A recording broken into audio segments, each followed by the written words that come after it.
제가 저번에 케인즈를 굉장히 좋아한다고. 케인즈가 좋은 게 경제학을 전공을 또 열심히 한 사람도 아니에요. 케인즈라는 사람을 보면서 우리가 느낄 수 있는 건 지금 공부를 잘 못하고 시험 점수가 잘 안 나오는 학생이라고 하더라도 절망할 필요가 없습니다.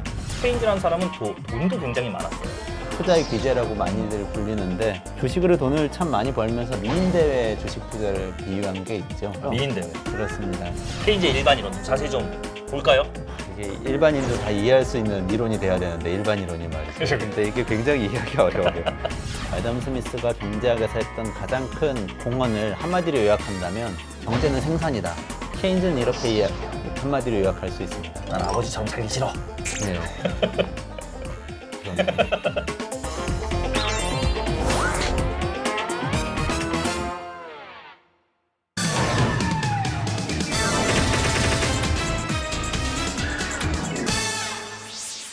안녕하세요. 위기의 경제학자들의 박근수. 이원재입니다.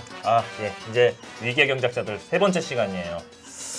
오늘은 이제 누구에 대해서 얘기할 시간이죠? 많은 분들이 흔히 애덤 스미스하고 대조적인 인물로 이야기하는 사람인데요. 예. 바로 존 메이너드 케인즈라는 사람이죠. 저번 시간 때 이미 예고를 한 차례 드리기도 했었죠.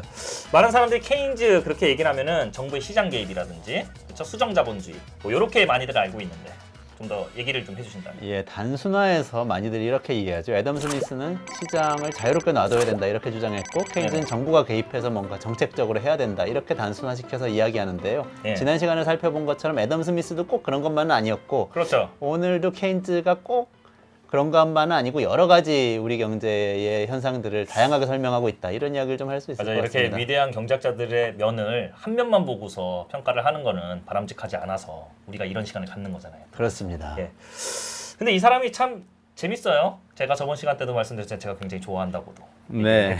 재미도 있어요, 사람은. 예, 이분이 다른 경제학자들하고 좀 다른 점이 많은데요. 굉장히 천재라고 불리기도 하고 왜 네. 천재라고 불리고 왜 다르다고 불리는지 본론에서 이야기를 해야겠죠. 예, 알겠습니다. 자, 그러면은 이제 케인즈 경제학자라고 단순하게 표현하는 것, 이것도 약간 좀 아쉬움이 남는 대목이기도 한데, 그럼 위기의 경제학자들 세 번째 시간입니다. 케인즈 파란만장한 인생 만나보도록 하겠습니다.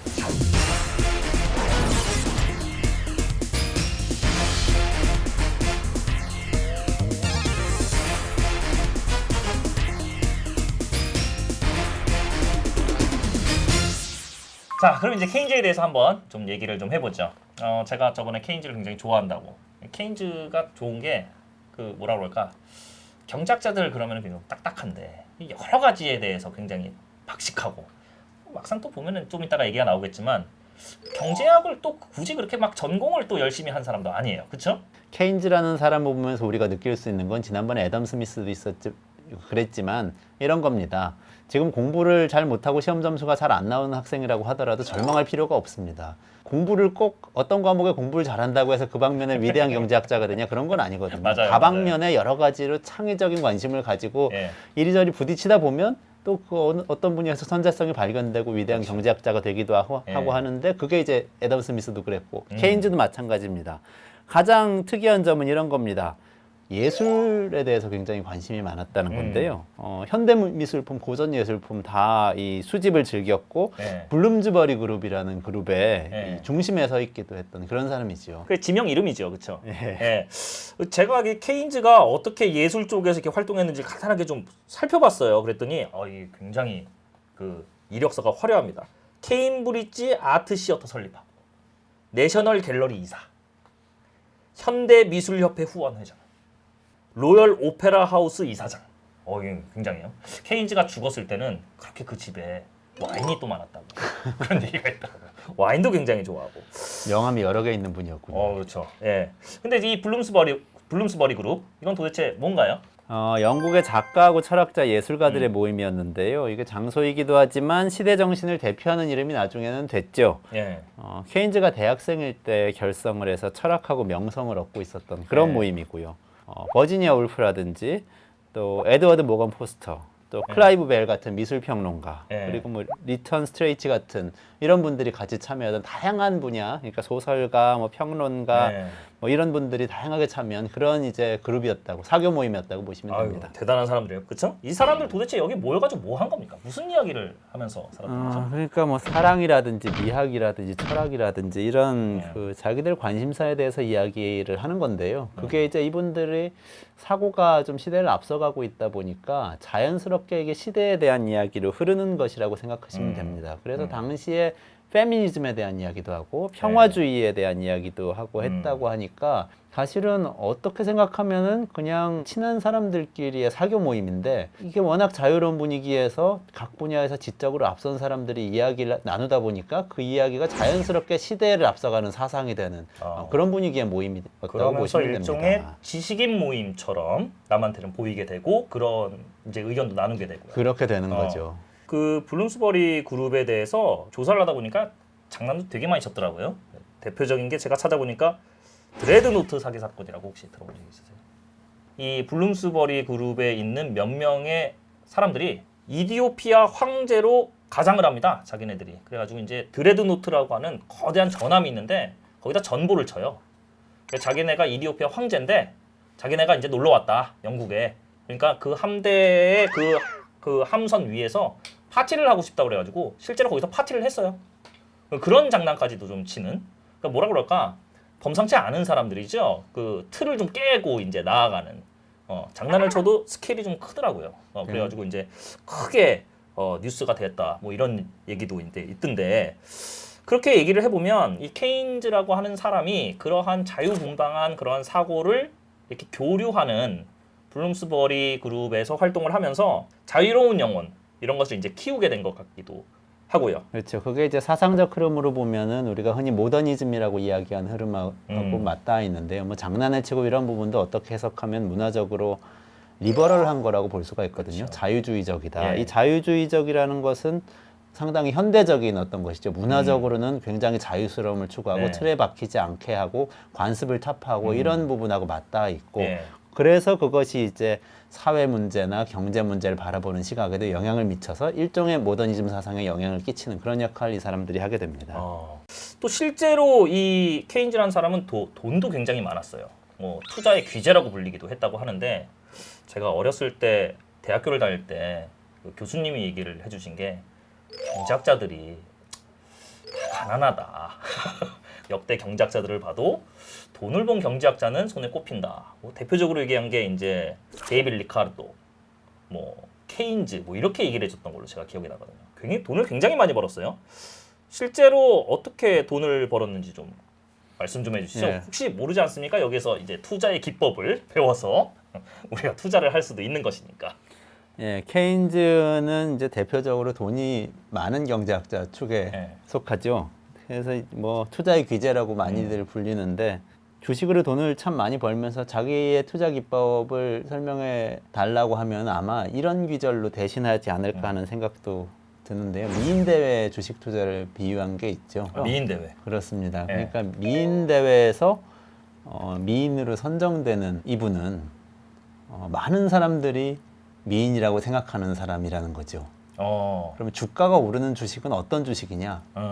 많은 사람들이 주가가 오를 것이라고 예측하는 주식이 주가가 오른다는 거죠. 그렇게 설명을 합니다. 그 되게 단순한 거네요. 그렇습니다. 네. 그러니까 내가 어떻게 생각하느냐를 생각하지 말고 시장이 어떻게 생각하느냐를 예. 봐라 이런 이야기를 또 했는데요. 지금 뭐 우리가 다 알고 있는 사실이긴 한데 뭐 당시로서는 또 굉장히 센세이셔널한 새로운 요즘의 이야기이기도 경제를 바라보면서 이렇게 얘기하는 사람들이 있죠. 경제는 심리다. 그렇죠. 뭐 그런 네네. 측면에 있어서는 굉장히 케인즈가 선구적인 그런 생각을 했던 거예요. 그렇습니다. 예. 그런 맥락에선 또 나중에 이제 나올 케인즈의 경제 이론하고 이런 이야기하고 또 맞닿은 구석이 있는데요. 나중에 예. 또 좀 살펴보게 될 것 같고요. 예.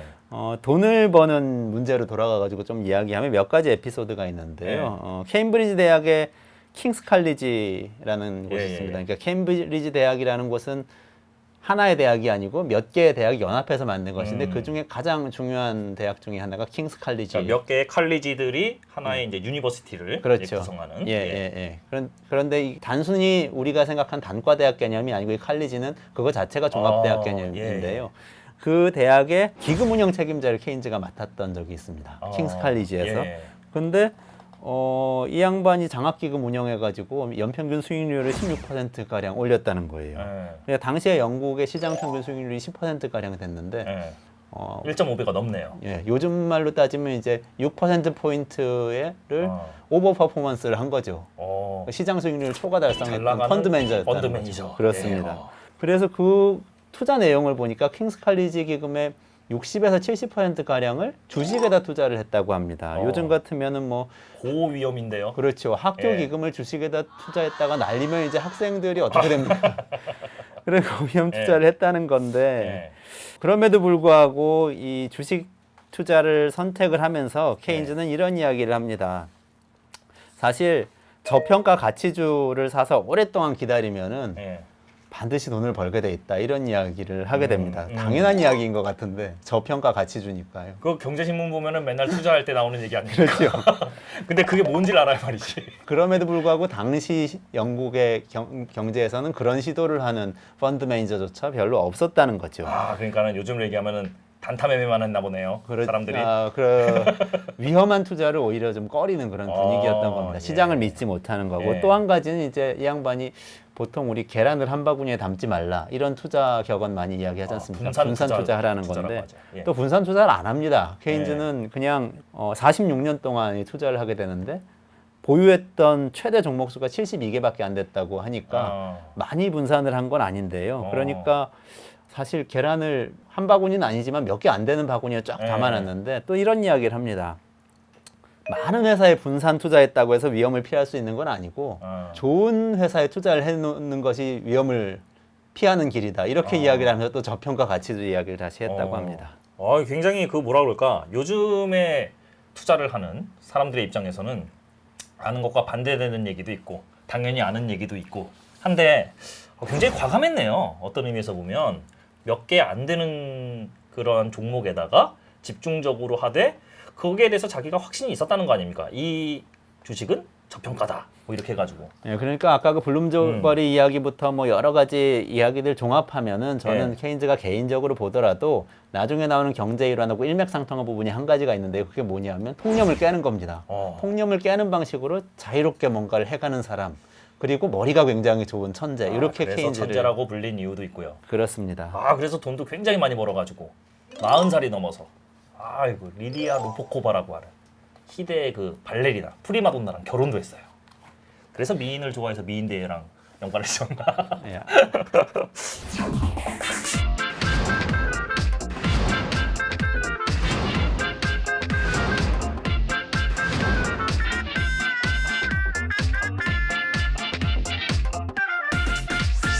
케인즈 하면은 딱 떠오르는 게 우리가 보통 이런 얘기 많이 하잖아요. 케인즈주의, 그렇죠? 뭐 케인즈주의자, 케인즈적으로 경제를 운영한다. 뭐 이런 식으로 얘기를 하는데 이게 도대체 어떤 의미입니까? 지난 시간에 우리가 애덤 스미스 이야기를 하면서 애덤 스미스가 경제학에서 했던 가장 큰 공헌을 한마디로 요약한다면 경제는 생산이다. 이렇게 얘기했다고 이야기를 했거든요. 케인즈는 이렇게 한마디로 요약할 수 있습니다. 경제는 지출이다. 이렇게 얘기하는 겁니다. 그 전까지 고전파 경제학자들은 대체로 시장이 그 완전 경쟁 시장이 될 수 있다는 가정 아래서 여러 가지를 이야기합니다. 그리고 완전 경쟁 시장이 된다면 나중에 이제 프랑스 경제학자 세까지 가면 장 바티스테 세가 세의 법칙이라는 것을 이야기하는데요. 교과서상으로는 세이의 법칙이라고도 하죠, 그렇죠? 세이의 법칙인데 이게 프랑스어로 읽으면 그렇죠. 세입니다. 세. 프랑스 사람이니까. 미국 사람들이 그걸 가져다가 세이라고 읽어가지고 남의 나라 사람 이름을 바꿔놓은 이런 미국 사람들은 우리나라 수도를 세울이라고 하는데요. 그렇죠, 뭐 샘숭이라고 그러고 그렇죠. 현다이라고 하죠. 어쨌거나 그 세이의 법칙에 보면요, 이게 생산을 일단 하면은 경제가 잘 돌아간다고 이야기한 겁니다. 왜냐하면 공급을 하면 수요는 자동적으로 따라오게 돼 있으니까 그러니까 임금을 주면 또 소비를 하고 이렇게 고리가 있다고 이야기를 한 겁니다. 그런데 케인즈주의자들은 수요가 모자랄 수도 있다 이야기를 하는 겁니다. 생산을 많이 했다가 수요가 모자라는 사태가 날 수 있기 때문에 경제에서 중요한 것은 생산을 많이 하는 게 아니고 수요를 많이 하는 거다. 다시 말해서 지출을 많이 해서 얼마나 사람들이 구매할 수 있게 만들어주느냐가 경제 핵심이다. 이렇게 이야기를 하는 게 대체로 케인지언들의 생각이라고 보시면 됩니다. 자, 그래서 이제 아담 스미스를 따르는 이른바 고전주의 경제학자들은 아까 얘기했던 아까 얘기했던 것처럼 생산, 공급이라는 거를 하게 되면은 수요는 저절로 따라온다. 즉 공급이 수요를 창출한다. 뭐 이렇게 얘기했다면 케인즈는 이걸 뒤집은 거잖아요. 그렇죠? 공급이 된다고 해서 반드시 수요가 따라오는 것은 아니고 남는 물건이 있을 수가 있다. 그러면 경제가 붕괴될 수도 있으니까 수요를 좀 더 진작시켜야 된다라고 하는 이제 수요 중심주의. 수요가 오히려 공급을 창출할 수 있다. 이런 식의 관점으로 이제 갔다는 것인데, 그러니까 수요를 창출시키기 위해서는 케인즈의 이론 이제 우리가 이제 얘기하겠지만 정부가 이제 개입해야 된다라고 하는 정부 개입주의로 이제 발전을 하게 되는 거예요. 그렇죠? 그렇습니다. 고수요라는 디맨드잖아요, 수요가. 그렇죠. 그게 이제 케인즈 이론의 핵심을 이루게 되는데요. 저는 그것을 조금 아까 지출이라고 설명을 했었습니다. 네. 그 이유가 있는데요.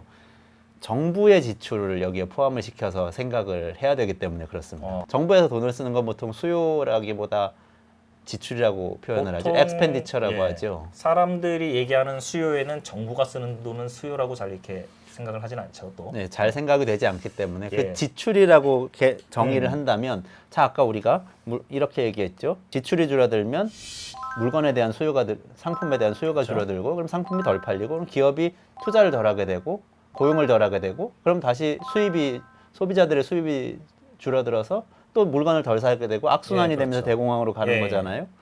그런데 지출을 해야 되는 주체가 소비자 말고 있다면 이야기가 달라지죠. 여기서 이제 정부의 개입이 왜 필요한지가 나오게 되는 겁니다. 일반 국민인 소비자가 지출을 하지 못한다면, 물건을 소비하지 못한다면 여기에서 정부가 끼어들어서 정부 위주의 지출을 하면 되는 건 아니겠느냐. 그래서 다시 경제를 정상화시키면 되는 것이 아니겠느냐.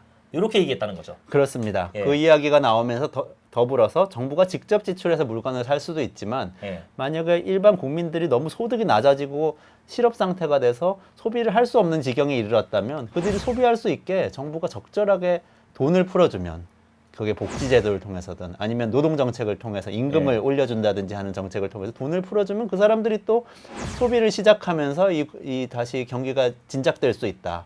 이런 논리로 이제 쫙 이어지게 됩니다. 그러니까는 우리가 저번 시간때 우리가 같이 얘기를 나눈 애덤 스미스가 경제학의 아버지 이렇게 얘기를 했는데, 아버지가 이론을 쫙 만들어 놨어요. 그리고 그 아버지의 수많은 자식들이 그 이론을 떠받치고 살고 있는데, 그 중에 한 자식 케인즈는 나는 아버지처럼 살기 싫어.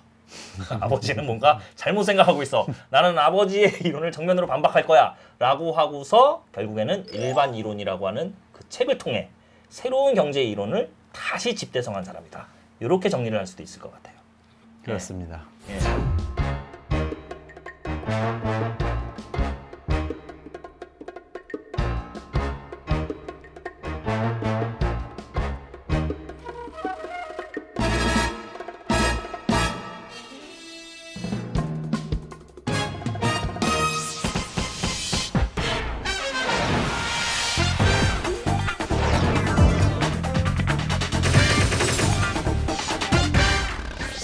자, 그러면 이제 이 일반 이론이라고 하는 것에 대해서 좀 살펴볼 시간이 온 것 같은데, 케인즈의 일반 이론 좀 자세히 좀 볼까요? 좀 내용이 좀 어려우니까 좀 쉽게 좀 부탁 좀 네. 드리겠습니다. 이게 일반인도 다 이해할 수 있는 이론이 돼야 되는데, 일반 이론이 말이죠. 그래요. 근데 이게 굉장히 이해하기 어려워요. 단순하게 설명을 드려야 될 것 같은데요. 우선은 그 전에 썼던 화폐론이라는 책을 한번 되짚어 볼 필요가 있을 것 예. 같은데요. 화폐론에서 케인즈는 사실은 고전파의 이야기를 굉장히 영민하게 보강하는 듯한 이야기를 합니다. 그 한 가지 뭐 여러 가지 측면이 있기 때문에 비판이 고전학파를 비판하는 측면도 있는데요. 예. 그 부분 말고 이제 우리가 오늘 살펴볼 일반 이론하고의 관련성 속에서는 예. 보강하는 설명을 볼 필요가 있는데, 그게 뭐냐면 아까 우리가 고전학파에서는 이렇게 설명을 하죠. 시장이 막 그대로 돌아가는데요. 어떻게 돌아가냐 하면은 사람들이 소비를 하면 그 소비를 한 돈이 기업으로 들어가고, 기업에서는 그 돈으로 다시 생산을 하고, 네네. 생산을 하는 과정에서 고용이 창출되니까 월급이 나가고 임금이 나가고, 그럼 그 임금으로 돈이 계속 돈다. 네, 그렇죠. 다시 네. 소비를 하고 돈이 계속 돈다는 거죠. 돌고 돌아서 돈이란 얘기도 있어요. 네. 그러네. 돌고 돌아서 돈. 좋습니다. 예.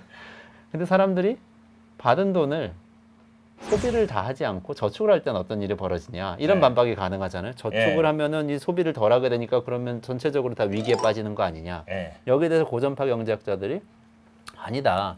저축하면은 사람들이 저축을 한다는 것은 집에다가 장롱에 현금을 갖다 놓는 게 아니고 금융기관에 맡겨놓거나 은행에 기업에 저축을 하니까 그렇죠. 주식을 사거나 주식을 사거나 기업의 채권을 사거나 이렇게 하니까 결국 그것도 기업으로 들어가는 돈이고 예. 기업이 가져다 그 돈을 또 투자를 한다. 그럼 고용이 또 창출된다. 이렇게 이야기를 하거든요. 예, 예. 그것을 케인즈가 영민하게 보강을 하는데 뭐냐 하면 이자율을 가지고 설명을 하는 겁니다. 예. 사람들이 그래서 근데 사람들이 좀 수입이 줄거나 그래서 저축을 덜 하거나 예. 또는 돈이 남아서 저축을 많이 하거나 이렇게 되면 어떻게 되냐. 그럼 저축을 너무 많이 하면 기업들이 갖다 쓸 돈보다 저축이 많아지니까 예. 이게 문제가 생기지 않냐. 이런 질문이 가능한데 거기에 대해서 케인즈가 그러면 돈이 많아지면 이자율이 낮아질 것이고 예. 그러면 기업들이 싸게 돈을 가져갈 수 있으니까 그 돈을 가져다가 투자를 더 많이 하게 될 것이다. 예. 이자율이 비쌀 때보다 이자율이 쌀 때 훨씬 더 많이 투자할 거니까. 뭐 그럼 이자율이 돈을 더- 싸면 대출 받는데 부담이 적으니까. 그렇죠. 이른바 이자 비용이라고 하는. 이자가 그렇습니다. 이자를 적게 내니까 많이 예. 가져갈 것이다. 그 부분을 화폐로 내서 케인즈가 설명을 합니다. 그러면 예. 이제 잘 돌아갈 수 있게 되는 거죠. 시장 원리에 따라서. 그런데 그게 이제 시소 게임 원리에 따라서 경제가 돌아간다는 이야기거든요. 한쪽이 눌리면 다른 쪽이 다시 눌리는 힘이 생기면서 네. 다시 균형을 찾는다. 네. 이렇게 되는 거죠. 그런데 일반 이론에서 이걸 사실상 뒤집습니다. 아, 그러니까 지금까지 얘기한 거는 어떤 의미에서는 지금 화폐설과 관련된 얘기를 하신 거죠. 화폐론에 나와 예, 있는 케인즈 화폐론이라고 이야기. 하는 것에 나와 있는 내용 자체는 일단은 고전주의 경제학자들의 내용을 일정 부분 뒷받침해서 보강을 했고 그렇죠. 그러고 나서 여기에서 새로운 이론을 새롭게 만들어낸 것이 일반 이론이라는 책이다. 그렇습니다. 예. 네. 그럼 그 일반 이론에 대해서 이제 얘기를 하셔야죠.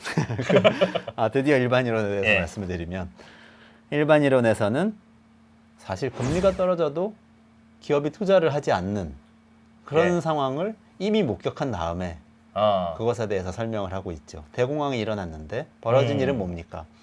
어느 날 갑자기 무엇인지 알 수 없는 이유에 의해서 물론 이유와 수백 가지가 있지만 네. 누구도 한 가지 이유를 댈 수 없는 이유에 의해서 주가가 폭락을 합니다. 네, 주가가 폭락하니까 사람들이 갖고 있는 자산 가치가 폭락을 하죠. 네, 자산 가치가 폭락하니까 사람들이 심리가 위축돼 소비를 덜 하게 됩니다. 그렇죠. 소비를 덜 하니까 저축을 많이 하게 되죠, 한편으론. 네, 그러니까 원래의 이 고전파 경제학자들의 이론이나 케인즈가 설명했던 보강했던 부분까지 포함해서 설명하자면 저축을 많이 하게 되니까 이자율이 싸질 거고 그럼 기업들이 이걸 가져다가 투자를 또 하게 되니까 투자를 늘려서 예. 더 생산을 더 많이 하게 돼서 물건 값이 더 내려가면 그러면 사지. 그렇죠. 뭐 이렇게 생각을 했겠죠. 그렇죠. 예, 그리고 그러면 또 월급을 주니까 예. 그거 가지고 또 소비를 더 하니까 예. 그럼 나중에 물건값도 균형을 다시 찾아가겠지. 아, 그렇죠. 이렇게 되는 거죠. 네. 그런데 그런 일이 벌어지지 않은 거죠. 그냥 쭉 떨어져 버린 아, 거예요. 그냥 계속 소비를 안 했다. 네, 계속 소비를 안 하니까. 계속 소비를 안 하니까 나중에는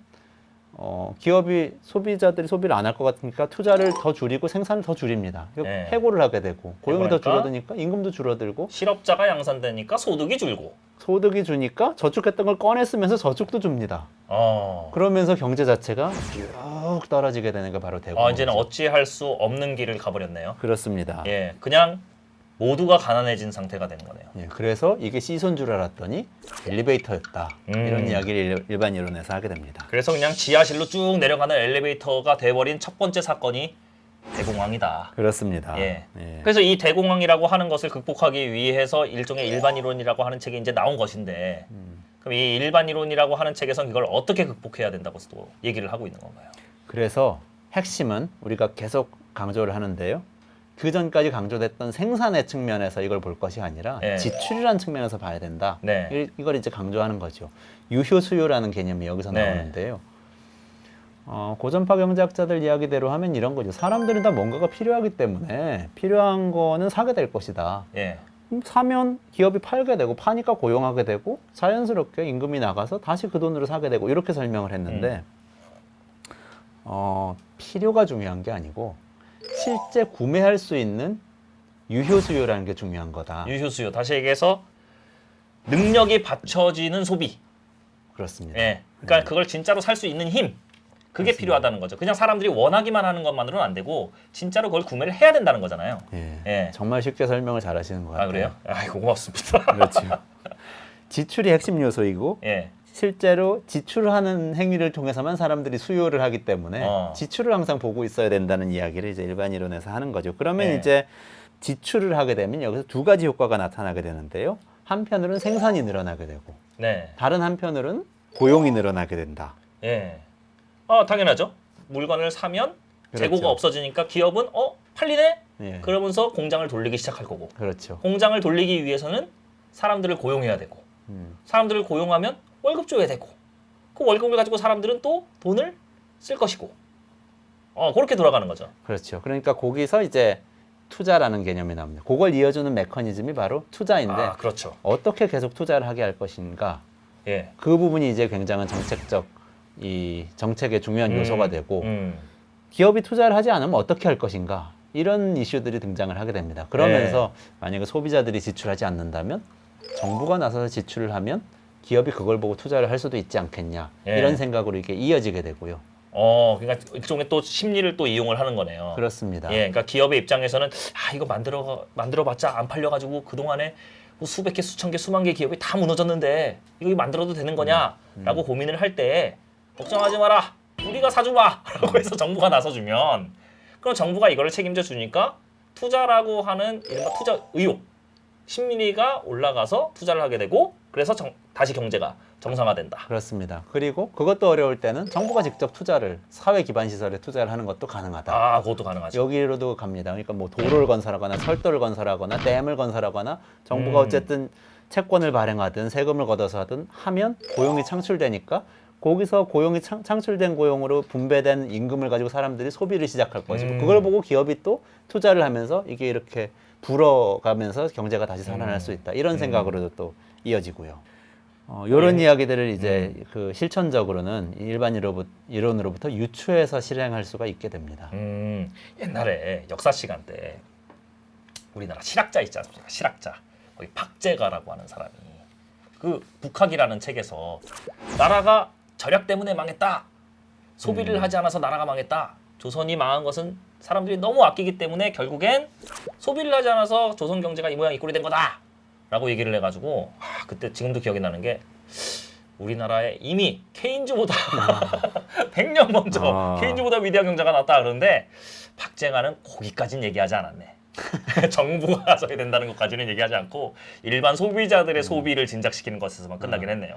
그러니까 사실 그 말씀 들으니까 이게 딱 연결이 되는데요. 그럼 소비자들한테 가서 물어보는 겁니다. 왜 소비 안 하세요? 그러면 100이면 90은 아마 돈이 없어서 소비를 안 합니다. 이렇게 얘기를 할 겁니다. 예. 거기서 연결되는 게 이제 실천적으로 사회복지 정책입니다. 그리고 노동 정책입니다. 복지 정책이라는 것은 직장이 없고 삶이 어려운 사람들이 소비를 할 수 있도록 최소한의 공적 부조를 해주는 것이 여기서 나오는 사회보장제도 개념이고요. 노동정책이라는 것은 저임금 노동자들이 돈이 없어서 소비를 못하니까 제대로 임금을 받을 수 있도록 노동자 보호정책을 막 펴는 겁니다. 그러면서 이게 나중에 실천적으로 여러 가지 이 사회정책으로 이어지게 됩니다. 그것도 말이 되네요. 그 근대시대 때 이른바 근대시대 모순이라고 그러면 빈부격차의 심화를 많이 얘기하잖아요. 근데 그 빈부격차가 심화된 것이 대공황을 일으켰다라고 하는 것이 말이 되는 것이 실제로 기업이 아무리 물건을 만들어도 그것을 사는 사람이 있어야 기업이 이윤을 보고 기업이 성장을 하는데 빈부격차가 심해지니까는 살 수 있는 능력이 아예 없는 빈곤층이 생기면은 결국에는 기업이 만드는 물건은 소비가 안 되니까 그런 사회적 약자층한테 어느 정도의 아까 말씀하신 유효 수요 능력을 주는 거죠. 복지제도를 통해서 그래가지고 이제 수요를 창출시키면 이 위기를 극복할 수 있다. 요렇게도 이제 얘기가 될 수 있죠. 그렇죠? 그 얘기잖아요. 그렇습니다. 딱 그 얘기죠. 예.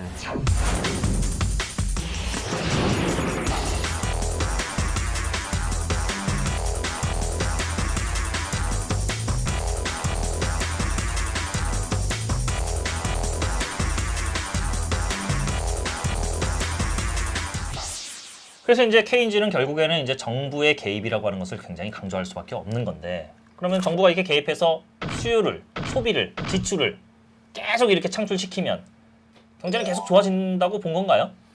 그래서 이제 거기서 케인즈의 한계가 이제 있는 건데요. 케인즈는 거기까지 이제 언급을 안 했지만 나중에 우리가 막스나 하이에크를 다루는 시간이 앞으로 있게 될 텐데 그때 좀 더 깊게 언급을 하게 될 것 같긴 합니다. 우선 첫 번째로 이 기업이 계속 투자를 하려면 아무리 정부가 지출을 많이 해도 이윤율이 계속 올라가야 되는데요. 경제 규모가 커지면 커질수록 이윤율은 줄어들게 됩니다. 투자를 했을 때 얻어들일 수 있는 수익의 아 그런가요? 그렇죠. 경제 전체적으로 보면 사이즈가 커지면 보통 우리 쉽게 생각하면은 나라가 커지면 커질수록 경제 성장률이 떨어지지 않습니까? 그렇죠. 그게 바로 그 저성장 연결이- 국가로 간다고 네, 하죠. 연결이 딱 되는 겁니다. 커지면 커질수록 더 투자해서 더 많이 벌어들일 때가 사실 찾기 어렵게 됩니다. 어. 그 이슈를 막스하고 연결시켜서 좀 생각해 네. 봐야 되고요. 또 하나는 이제 정부가 잠깐은 그 역할을 할 수 있는데 계속해서 그 역할을 했을 때 사회 전체 비효율이 생기지 않겠냐. 사람들이 정부는 효율성을 추구하는 주체는 아니니까. 그렇습니다. 네. 근데 이제 그런 비판을 하면서 이제 시장 중심으로 더 생각하자고 얘기하는 하이에크적인 흐름이 또 있고 두 가지 다른 그거는 흐름이 우리가 생깁니다. 나중에 다뤄봐야겠네요. 그렇습니다. 지금 얘기하기에는 그러면 이제 천기누설이죠. 천기 누설이기도 하고 뭐 산으로 가니까. 도대체 이 사람이 어떻게 인생을 또 살아왔길래 이렇게 대단한 이론을 또 만들어낼 수 있는지 그것도 좀 살펴볼 필요가 있을 것 같아요. 이 케인즈라는 사람이 경제정책에서 빛나게 되는 순간이 있는데요. 예. 1차 세계대전 종전처리 협상 영국 대표로 발언하는 대표로 나가서 예. 같이 협상을 하게 됩니다. 이 뉴딜 정책은 단순히 대공황을 극복하는 계기가 되었을 뿐만이 아니라 현대 시대를 관통하는 하나의 큰 미국이라고 하는 거대 국가의 정책의 한 줄기였다. 이렇게도 평가할 수가 있는 거예요. 그렇습니다. 국가가 많은 힘을 갖고 더 많은 세금을 걷어서 시장에 개입을 한 거죠. 도로를 건설하거나 철도를 건설하거나 댐을 건설하거나 이거 만들어봤자 안 팔려가지고 걱정하지 마라. 우리가 사주마. 루즈벨트 당시 대통령이 이러한 정책을 추진하는 것이 당시 사회에 있어서는 그렇게 쉬운 일은 아니었을 것 같은데요. 이 뉴욕의 메디슨 스퀘어 가든에서 명연설을 하나 하는데 도대체 뭔가요?